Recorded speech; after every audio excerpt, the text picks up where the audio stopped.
dan Ustazah yang telah memberikan waktu kepada saya untuk mempresentasikan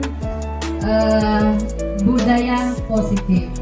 Ini adalah salah satu tugas yang harus kami lakukan sebagai calon guru penggerak, yaitu melaksanakan sosialisasi kepada teman sejawat. Jadi tentang budaya positif. Apa sebenarnya budaya positif itu?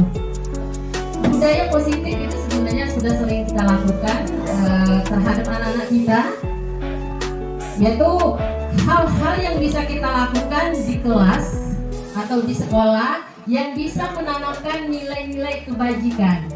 Jadi budaya positif itu nanti akan bermuara pada nilai-nilai kebajikan universal, nilai-nilai kebaikan atau nilai-nilai kesepakatan yang dianggap baik untuk diterapkan di sekolah atau di kelas. Nah, nanti kita akan bicara tentang nilai-nilai kebajikan itu apa sebenarnya. Kemudian jadi budaya positif di sekolah itu nanti merupakan pembentukan karakter bagi peserta didik yang nantinya dapat menjadi pembiasaan-pembiasaan positif bagi peserta didik. Misalnya seperti yang sudah sering kita lakukan itu senyum, salam, sapa, kemudian mengajak anak-anak untuk membuang sampah pada tempatnya, kemudian toleransi, bertanggung jawab, mandiri, dan lain-lain. Masih banyak hal yang bisa kita terapkan di sekolah kita. Nah, sekarang budaya positif di sekolah.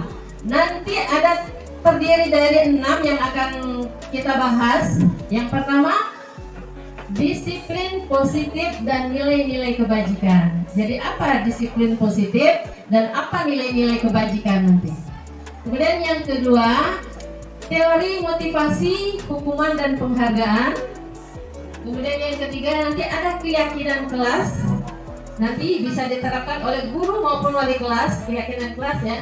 Kemudian yang ketiga, ada 5 kebutuhan dasar manusia.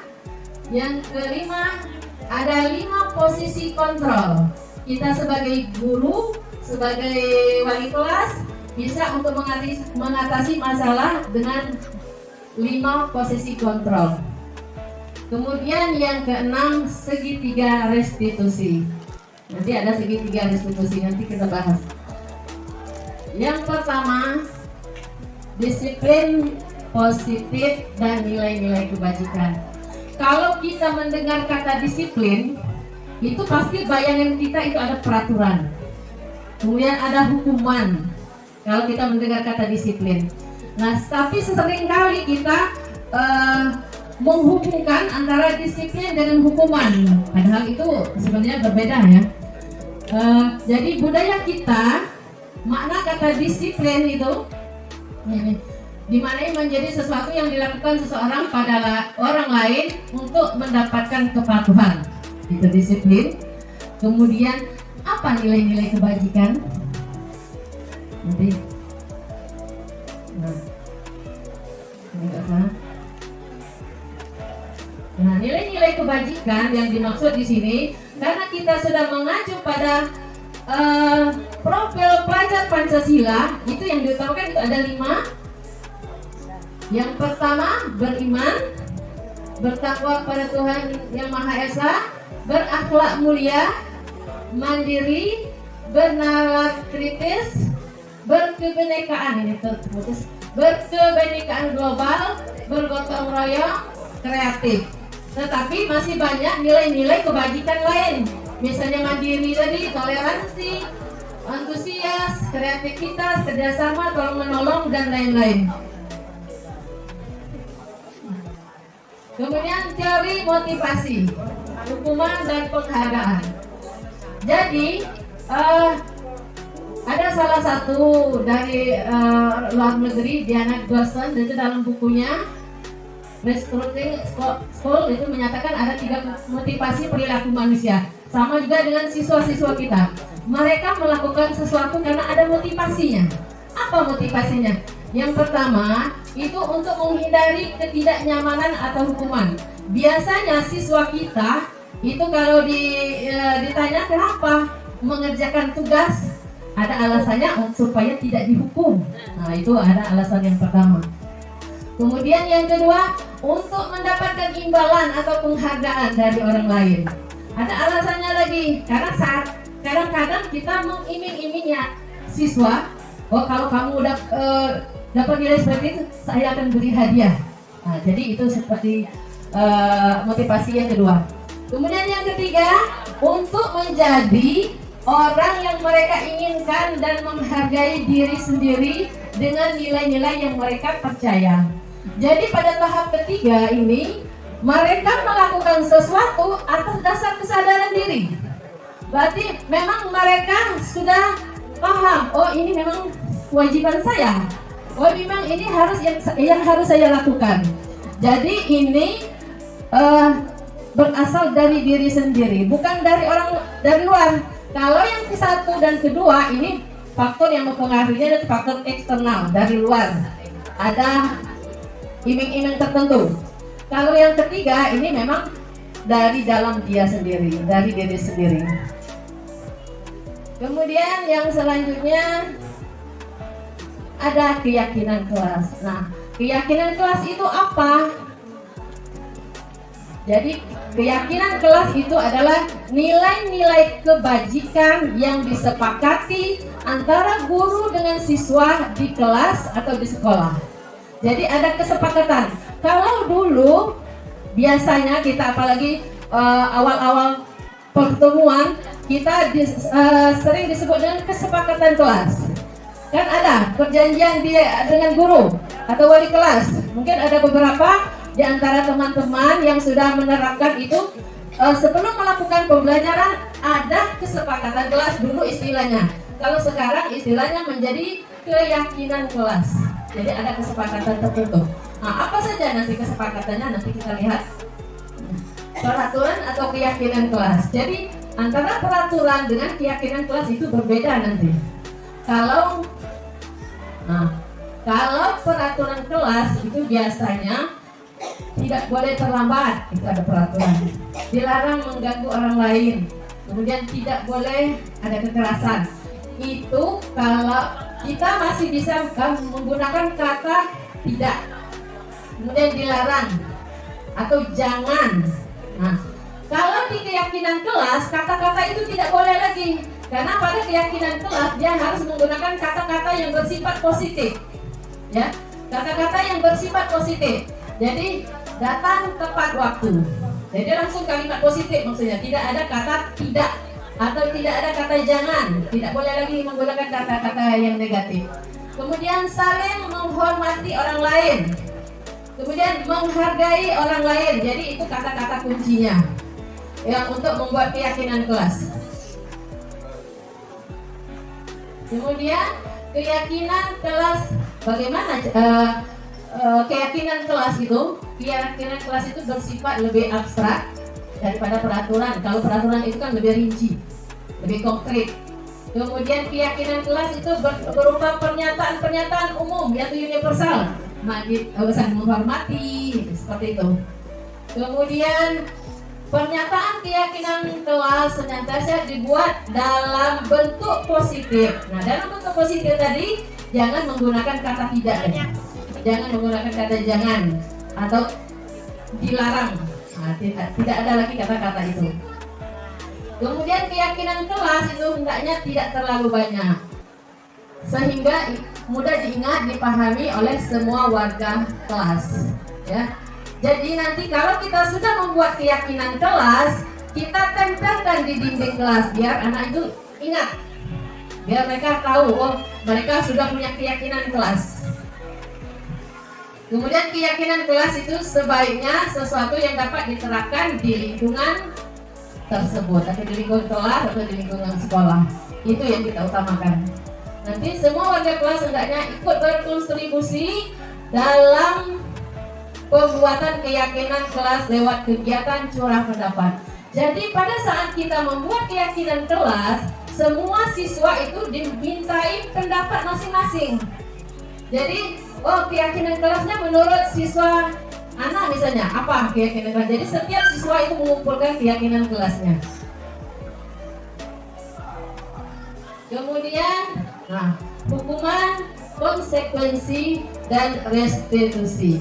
Jadi dalam pelaksanaannya pada saat siswa belajar itu mungkin ada yang melanggar kan? Ada yang melanggar keyakinan kelas yang sudah disepakati. Jadi nanti ada hukuman, konsekuensi, dan restitusi. Apa hukuman itu? Kalau hukuman itu bersifat tidak terencana atau tiba-tiba, itu namanya hukuman. Kemudian murid tidak tahu apa yang akan terjadi dan tidak dilibatkan. Biasanya kalau kita memberikan anak hukuman, mereka tidak tahu, jadi langsung kita berikan. Kemudian hukuman itu bersifat satu arah, jadi pihak guru yang memberikan, siswa hanya menerima hukuman tanpa ada kesepakatan. Ya. Kemudian hukuman bisa berupa fisik, bisa juga berupa psikis atau dari kata-kata yang kita lontarkan sehingga anak itu merasa sakit hati, sakit hati atau tersinggung nanti. Kemudian murid disakiti oleh kata-kata atau perbuatan. Kemudian bagaimana dengan konsekuensi? Nanti berbeda dengan hukuman. Ya. Kalau konsekuensi itu sudah terencana, disepakati, sudah dibahas atau disetujui antara guru dan murid. Jadi mereka sudah tahu, oh kalau saya seperti ini, sudah tahu mereka ini yang harus saya lakukan. Jadi sudah seperti keyakinan kelas tadi. Kalau sudah dibentuk, jadi masih ada konsekuensinya. Kemudian yang kedua, bentuk konsekuensi dibuat pihak guru atau sekolah dan murid sudah mengetahui. Jadi sudah ada kesepakatan.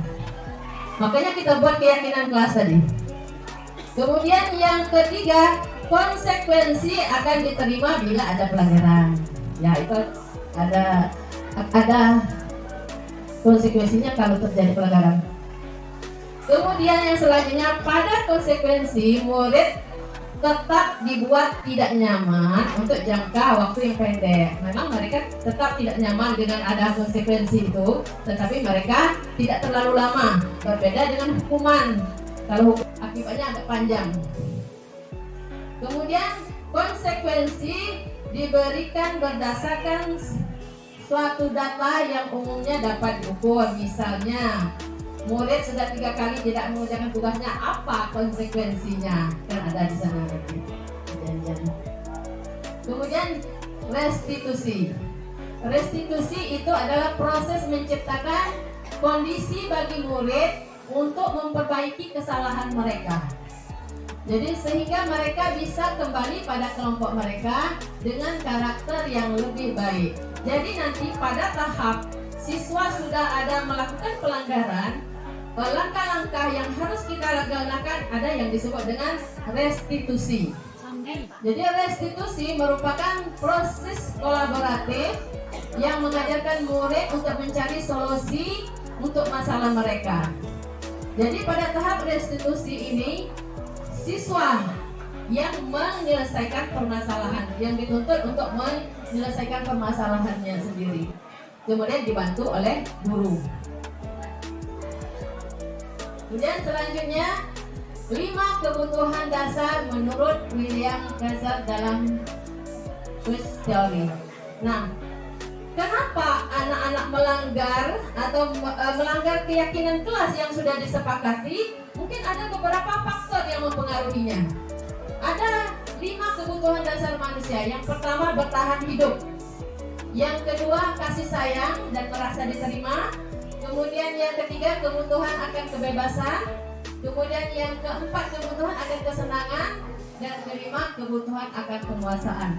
Misalnya, pada saat kita mengajar, ada siswa kita yang terlambat misalnya. Ada siswa kita yang terlambat.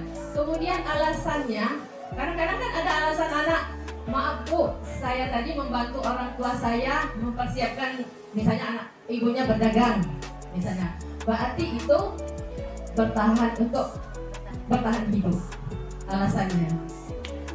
Kemudian kasih sayang dan merasa diterima. Kadang-kadang anak kita ini banyak yang mencari perhatian. Kadang-kadang ada mencari perhatian dengan cara apa? Nah, itu berarti dia kasih sayang yang kurang. Kemudian kebutuhan akan kebebasan ini pada saat pembelajaran, mungkin anak ini mungkin cara belajarnya mungkin ada yang mau di luar.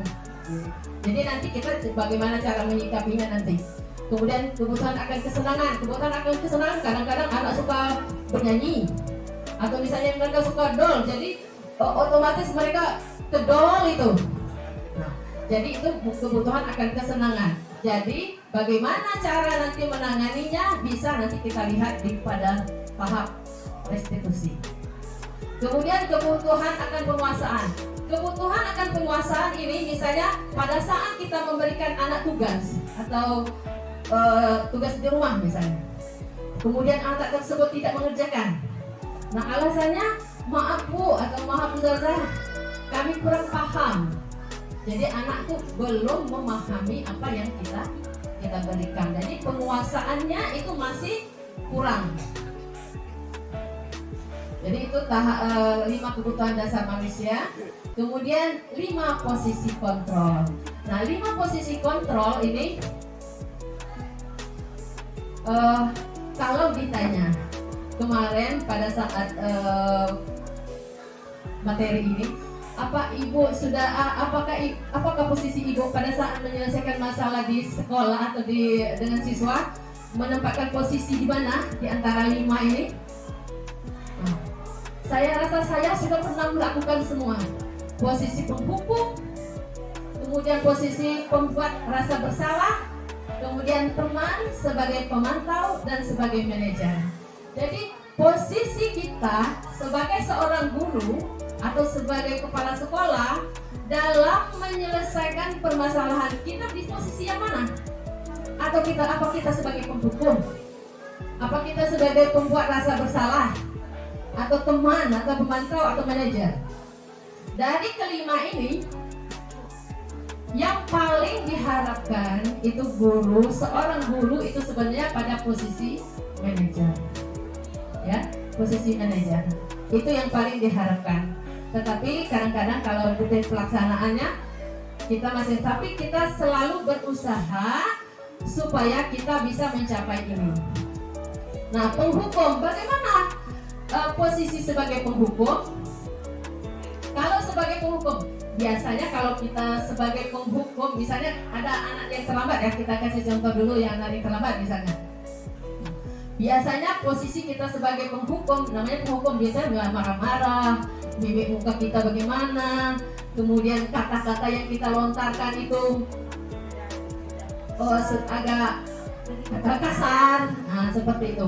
Mungkin contohnya seperti ini, mungkin bisa juga, misalnya anak terlambat sekolah. Nah, terlambat lagi, pasti terlambat lagi, selalu datang terlambat. Kapan datang tepat waktu? Nah, bisa seperti itu. Kalau anak terlambat itu sering kita gunakan. Nah, kalau kita menggunakan posisi kita sebagai penghukum, itu anak itu akan teringat terus dengan kata-kata yang kita lontarkan. Jadi sehingga anak itu marah boleh jadi misalnya mereka nanti ya tidak di depan kita tetapi di belakang kita mereka dendam, atau mereka ke belakang mencoret-coret kertas mereka, atau misalnya kalau ada motor atau mobil yang tahu punya kita mungkin dicoret-coretnya seperti itu. Jadi itu reaksi untuk hasil kalau kita sebagai penghukum. Kemudian yang kedua, kita sebagai posisi pembuat merasa bersalah. Nah, pembuat merasa bersalah ini pada saat anak melakukan kesalahan, kita membuat anak merasa bersalah. Itu sebenarnya tidak baik, karena psikis anak nanti terganggu di sana. Nah, seperti misalnya kamu tidak kasihan dengan ibu kamu berperilaku seperti ini. Nah, berarti kita membuat anak merasa, berarti dia merasa bersalah.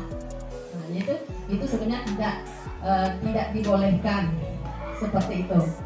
Kemudian ini kata-katanya juga, Adi, kamu ini bagaimana? Kamu sudah berjanji dengan ibu tidak akan terlambat lagi. Kenapa kamu senang sekali mengecewakan ibu? Nah, kita sering seperti itu sebenarnya dengan anak. Kan sudah ibu beritahu, kadang-kadang seperti itu. Jadi anak itu akan merasa bersalah. Ya, bisa berarti dalam pikirannya dia sudah mengecewakan orang lain, sudah mengecewakan ibunya atau sudah mengecewakan guru-gurunya. Jadi ini sebenarnya tidak boleh kita lakukan karena menyangkut psikis anak. Ya. Kemudian yang selanjutnya kita memposisikan diri sebagai teman. Nah, memposisikan diri sebagai teman itu ya namanya teman, berarti kan akrab, berarti ada hubungan antara guru itu dengan siswa. Ya, kata-kata biasanya yang kata-kata terlontar itu bisa, adik ayolah bagaimana sih kamu? Kemarin sudah janji dengan ibu atau dengan bapak. Kenapa kamu terlambat lagi? Tetapi masih menggunakan anak-anaknya. Ya udah, saya bantu. Tapi besok jangan lagi ya. Nah, seperti itu. Jadi memang ada kedekatan kita antara guru dengan siswa. Tetapi pada saat kalau tidak dengan kita, misalnya dengan guru lain, apakah hal yang sama dilakukan dengan guru itu? Nah, jadi belum tentu. Makanya tidak juga dianjurkan. Ya, jadi tidak dianjurkan. Kemudian maka yang tadi sebagai teman, jadi guru itu bukan akrab dengan satu guru saja. Coba kalau dengan yang lain mungkin beda lagi kan. Kemudian yang keempat sebagai pemantau, monitor, sebagai monitor. Jadi dia hanya sebagai pemantau saja, monitor sesuai dengan peraturan saja. Jadi dia hanya pada dasarnya datar, dia bersikap formal seperti biasa. Kemudian dia mungkin bertanya seperti ini saja. Adik, tahukah adik tahukah kamu jam berapa kita tahukah kamu jam berapa kita memulai? Maksudnya sekolah. Nah, tahu Pak? Kamu terlambat 15 menit. Apakah kamu sudah mengerti konsekuensi yang harus dilaksanakan jika terlambat? Nah, ini namanya pemantau, sebagai pemonitor saja. Dia hanya mengingatkan. Kemudian hasilnya siswa itu tahu konsekuensinya karena dia sudah membuat keyakinan kelas yang ada di kelas masing-masing. Kemudian yang terakhir ini adalah sebagai manajer. Sebagai manajer ini yang kita harapkan. Tetapi kita ini selalu berusaha karena tidak mungkin kita langsung bisa merubah posisi kita. Ya, kadang-kadang ya tergantung situasi juga. Nah, sebagai manajer itu ada nadanya tulus, kemudian bahasa tubuhnya tidak kaku, mendekat ke murid. Kemudian bahasanya misalnya ini salah satu contoh saja. Adik, apakah kamu mengerti jam berapa sekolah dimulai? Tahu Pak, jam 7.30. Ya, jadi kamu terlambat. Kira-kira bagaimana kamu dapat memperbaiki masalah ini? Jadi siswa tersebut diingatkan untuk menyelesaikan permasalahannya sendiri. Kalau dia melanggar, kira-kira apa yang harus dia lakukan? Nah, mungkin dia menjawab, saya bisa menanyakan teman saya Pak untuk mengerjakan tugas yang tertinggal. Baik, itu sudah dilakukan. Apa besok akan ada masalah untuk kamu agar bisa hadir ke sekolah? Tidak Pak, saya hadir tepat waktu. Baik, saya hargai usaha kamu untuk memperbaiki diri. Jadi ditawarkan seperti itu. Jadi segitiga restitusi itu bertujuan untuk mengubah identitas, ya, mengubah identitas anak dari orang yang gagal atau pernah melakukan kesalahan menjadi orang yang sukses. Jadi dengan melaksanakan segitiga restitusi. Nah, yang pertama menstabilkan identitas. Apa yang kita lakukan pada saat anak mempunyai masalah atau melanggar keyakinan kelas? Yang pertama, berdasarkan bagian dasar dari tiga restitusi untuk mengubah identitas tadi dari anak yang gagal karena melakukan kesalahan menjadi orang yang sukses. Jadi anak yang melanggar peraturan karena sedang mencari perhatian adalah anak yang sedang mengalami kegagalan. Dia mencoba untuk memenuhi kebutuhan dasarnya, namun ada benturan seperti tadi. Kalau kita mengkritik dia, maka kita akan tetap membuatnya dalam posisi gagal. Ya, kalau kita ingin menjadi ingin dia menjadi reflektif, maka kita harus meyakinkan si anak dengan mengatakan kalimat-kalimat bisa seperti ini. Jadi pada tahap menstabilkan identitas. Misalnya berbuat salah itu tidak apa-apa. Tidak ada manusia yang sempurna. Itu awal-awalnya dulu. Jadi kita pada tahap awal.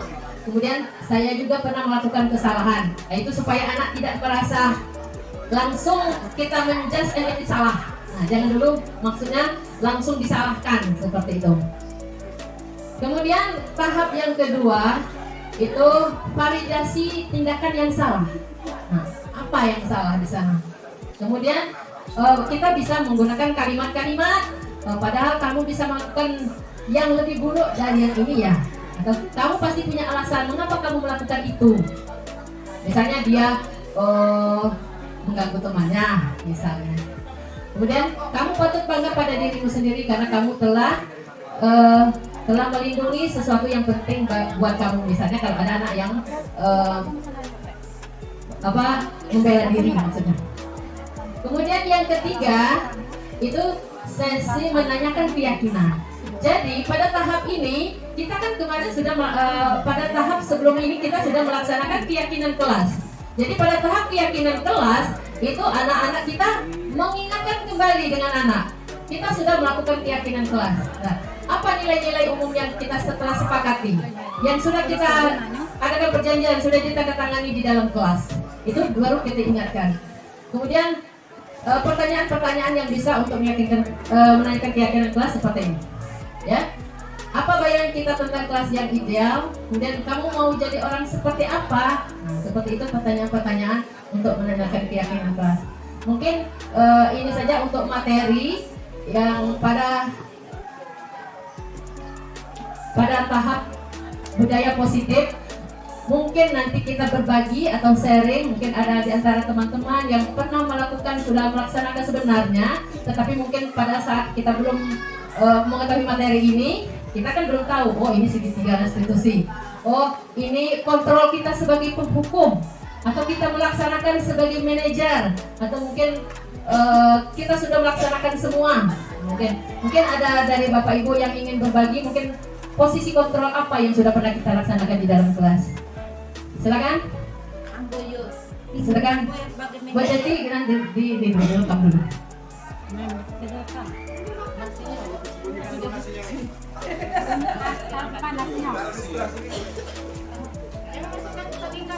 Assalamualaikum warahmatullahi wabarakatuh.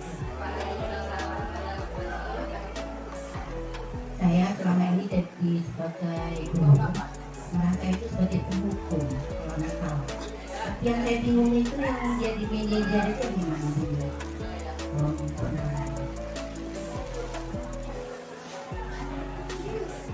Terima kasih Ustazah. Jadi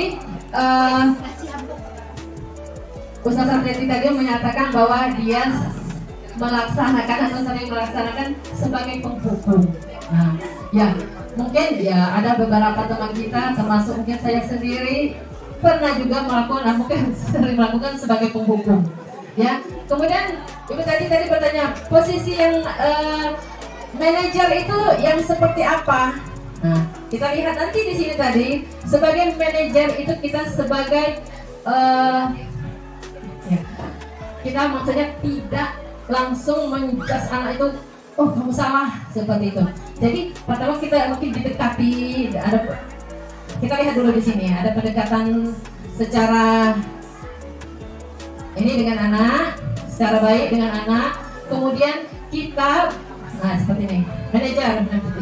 Jadi suara kita itu tidak ya dengan suara tulus, mungkin kita dengan anak seperti apa. Kemudian tidak perilaku kita itu tidak kaku, jadi seperti biasa ya. Kemudian mendekat ke murid. Kemudian pertanyaan-pertanyaan yang kita ajukan itu sebenarnya. Pertanyaan-pertanyaan yang kita ajukan boleh seperti itu contohnya. Jadi kita mengingatkan anak, ya, kita mengingatkan anak kalau dia melakukan kesalahan, kita tawarkan dengan anak apa yang harus dia kerjakan. Jadi anak yang memberikan solusinya. Oh, saya tidak akan terlambat lagi, mulai besok saya tidak akan terlambat lagi. Nah, mungkin itu seperti itu. Jadi ditawarkan dengan anak. Oke, kalau seperti itu saya pegang ininya, perkataannya, perjanjinya. Mungkin seperti itu. Jadi kita tidak langsung menyalahkan anak seperti itu. Terima kasih. Mungkin ada yang berbagi lagi. Oh, ini silakan. Assalamualaikum warahmatullahi wabarakatuh. Setelah kita melihat materi yang sudah dipaparkan, kalau dipikir-pikir itu sebenarnya semuanya sudah dilakukan ya. Seperti misalnya kesepakatan. Kita kan di awal pembelajaran biasanya kita mau kesepakatan dulu. Oh, kamu dengan saya belajar untuk matematika harus buat nanti biasanya ada tugas. Kemudian tugas harus dikerjakan. Tapi kita sepakat, misalnya kalau tidak mengerjakan tugas, apa yang harus kita inikan. Nah, jawaban anak itu selalu bermacam-macam. Ada yang denda bu, bayar bu, ini segala macamnya. Tapi akhirnya saya beda. Kalau nggak buat PS 1 kali, harus diulang mengerjakan PR-nya 2 kali. 2 kali nggak kerjakan PR, jadi 5 kali. 3 kali nggak kerjakan PR, kita panggil orang tuanya. Kadang-kadang anaknya sepakat, oh iya bu, sepakat. Nah, itu pun sudah ini kan. Dibikin juga di dalam bentuk ini tadi, yang apa tadi, yang ada 5 itu tadi, yang menghukum, kontrol tadi. Itu mungkin semuanya sudah dilakukan. Pernah menjadi penghukum, pernah menjadi teman, pernah menjadi manajerial, tapi kita nggak tahu waktu itu tadi. Itu tergantung kadang-kadang mood kita saat itu. Kalau kita memang karena mungkin lebih banyak kesalahan, akhirnya kita marah-marah dan membuat hukuman. Tapi kadang-kadang hanya 1-2 orangnya ini, ya kita buat. Itu pengalaman saya. Jadi untuk berikutnya kita sudah bisa membedakan itu maksudnya kondisi posisi kontrol kita. Tapi kalau kesepakatan itu biasanya di awal pembelajaran kita selalu mengerjakan kesepakatan. Itu biasanya seperti itu. Itu pengalaman yang saya laksanakan selama ini. Terima kasih. Terima kasih kepada Ustazah Emi atas sharingnya. Untuk keyakinan kelas dan kesepakatan kelas itu memang sebagian teman kita mungkin sudah ada yang melakukan, apalagi pada awal-awal pembelajaran. Tetapi dulu namanya kesepakatan kelas. Kalau sekarang istilah namanya keyakinan kelas. Jadi tidak lagi kita menggunakan kesepakatan kelas, namanya keyakinan kelas. Nah, kalau dulu mungkin kesepakatan atau keyakinan kelas yang kita buat itu tidak tertulis. Jadi hanya ini keyakinan kita, ini kesepakatan kita, tetapi tidak tertulis. Nah, ada lagi tambahan? Silakan Ustadz Sani.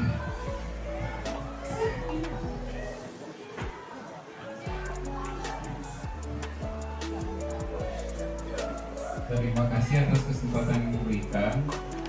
Tadi kalau saya simak apa yang diutarakan Ustazah Yuli, kalau menurut saya cuma menambahkan aja, inilah nanti yang diharapkan dari pemerintah, muaranya nanti seperti yang diprogramkan pemerintah pusat itu sekolah ramah anak. Nah, nanti dari pusat kemudian sudah dicanangkan di daerah. Sebenarnya ini sudah lama harus kita laksanakan, cuma yang melaksanakannya hanya sekolah-sekolah tertentu saja, kebanyakan sekolah swasta yang berbiaya mahal. Nah, memang seperti itu. Kalau anak terlambat, anak tidak langsung divonis, langsung ditanyakan kenapa anak Anda terlambat, tidak dengan emosi, tidak dengan ini, cuma kadang tadi untuk melaksanakan itu kita tergantung kondisional di lapangan. Semua materi ini saya nilai sangat bagus karena memang ini pencerahan, walaupun tidak bisa kita lakukan semuanya nanti. Inilah yang diharapkan pemerintah, muaranya nanti supaya seluruh sekolah apapun itu jenjangnya adalah sekolah yang berpihak pada anak, yaitu sekolah ramah anak. Mungkin itu saja. Terima kasih. Assalamualaikum warahmatullahi wabarakatuh.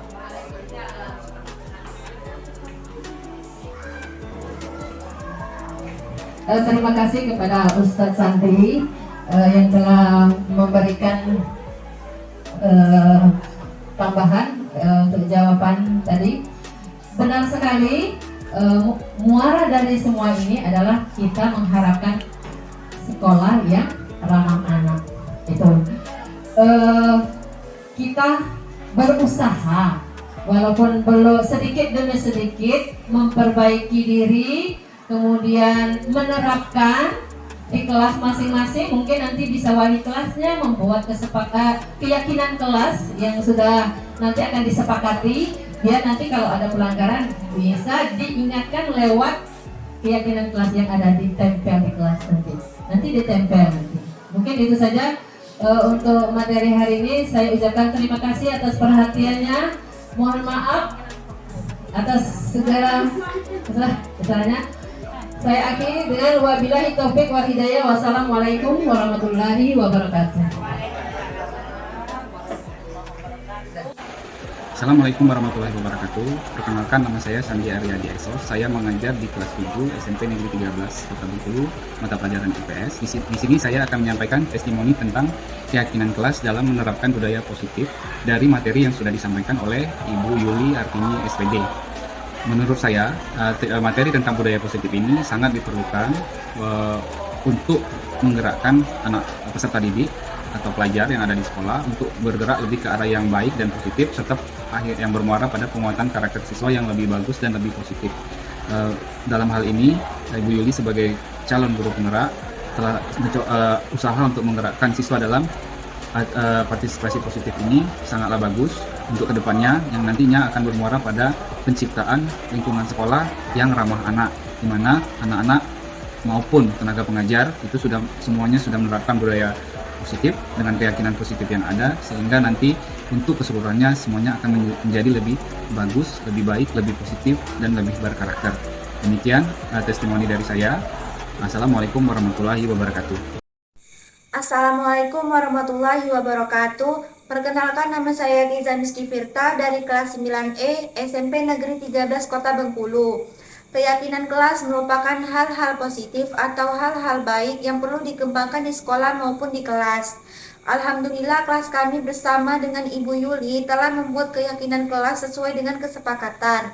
Saya sangat senang dengan dibentuknya keyakinan kelas ini karena dapat meningkatkan hal-hal baik, terutama sikap dan karakter kami kepada guru, warga sekolah, dan lingkungan sekitar.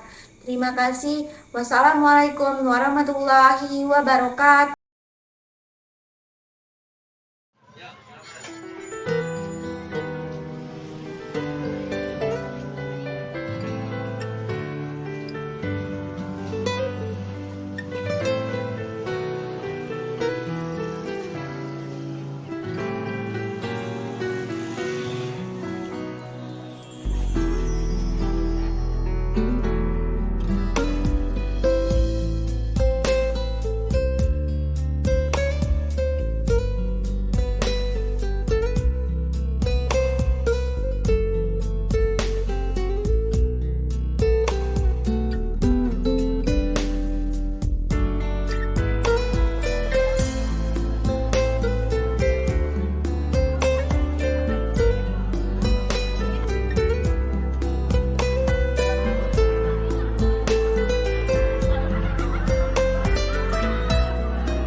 apakah sudah makan jajan? Nah, buanglah sampah pada tempatnya. Waalaikumsalam wabarakatuh. Waalaikumsalam warahmatullahi wabarakatuh.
ingin tanya dulu.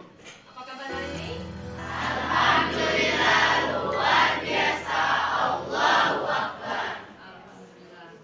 Nah, baiklah anak-anak, hari ini kita akan membuat keyakinan kelas. Ya. Keyakinan kelas itu berisi hal-hal yang baik, positif dan penting.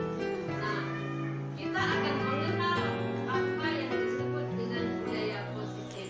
Sama dengan kata budaya positif? Kira-kira budaya itu apa? Kan? Kebiasaan-kebiasaan yang ada di lingkungan. Ya, boleh.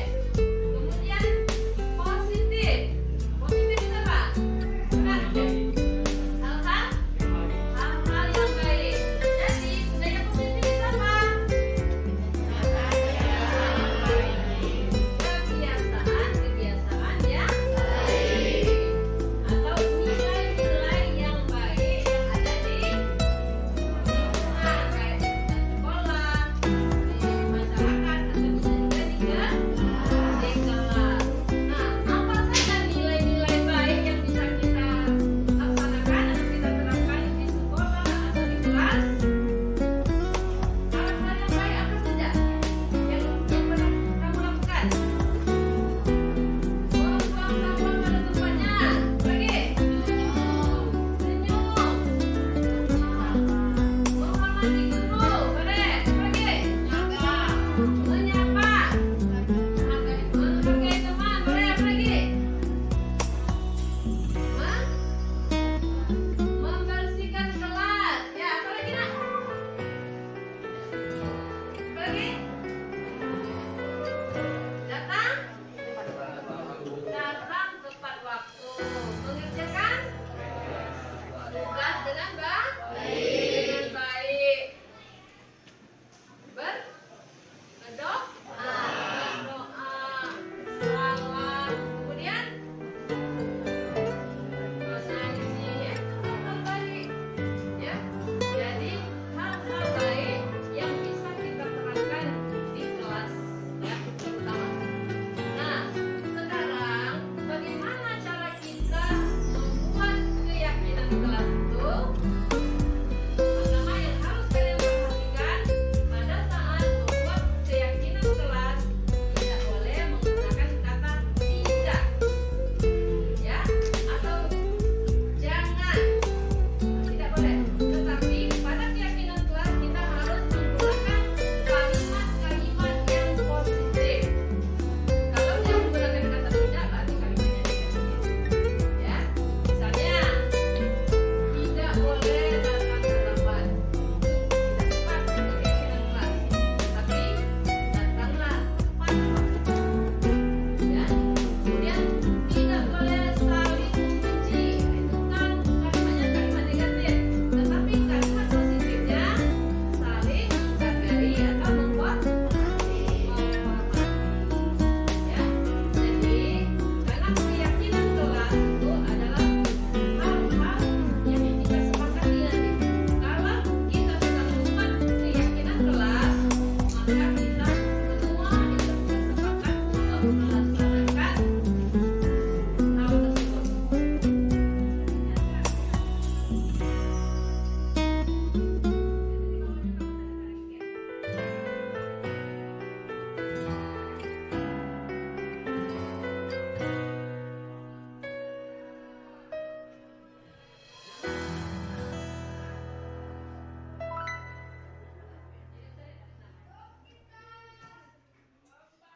Cuma tanda tangan ya.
Patuhilah perintah gurumu, belajar dengan giat, membersihkan kelas, saling menghargai, mengerjakan tugas atau PR, datang tepat waktu, membuang sampah pada tempatnya, membersihkan kelas, menghormati guru, menghormati sesama teman, menghormati guru dan menghargai teman, mengerjakan tugas tepat waktu, menghargai teman yang sedang berpresentasi, menghormati guru, menghormati orang tua, mengerjakan tugas, saling menghargai, buang sampah pada tempatnya, datang tepat waktu, mematuhi semua aturan dan tata tertib kelas, datanglah ke sekolah tepat waktu, datang sekolah tepat waktu.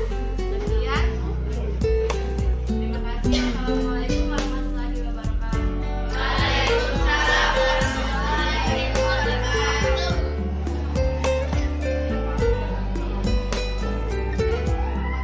Baiklah, kita lihat dulu hasil keyakinan. Ya, saling menghargai. Kita teruskan. Jadi kalau saling menghargai, bersama dalam keluarga kita. Kemudian saling menyapa. Ya, saya akan tepat waktu. Ya, saling menghormati dan menghargai diri sama. Dan sama dengan gurunya. Yang ini. Belajar tugas. Oke. Untuk keluar ke kelas. Kemudian, ya, kalau sudah saling setuju dan sepakat. Kemudian patuhi perintah guru. Oh, patuhi perintah guru. Ya, supaya lebih tahu ya.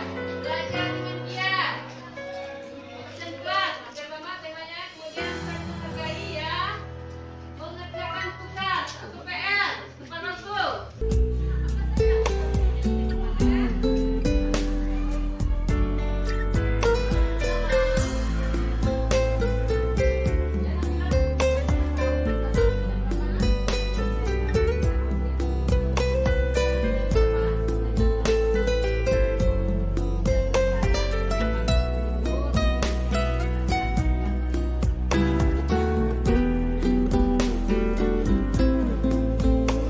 Sekarang kita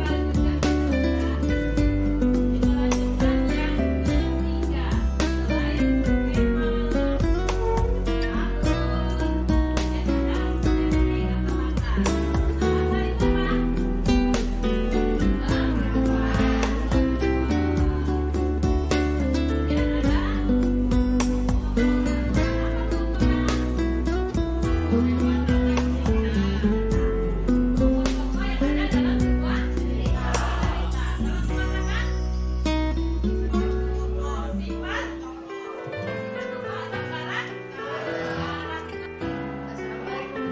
Waalaikumsalam, Nabila.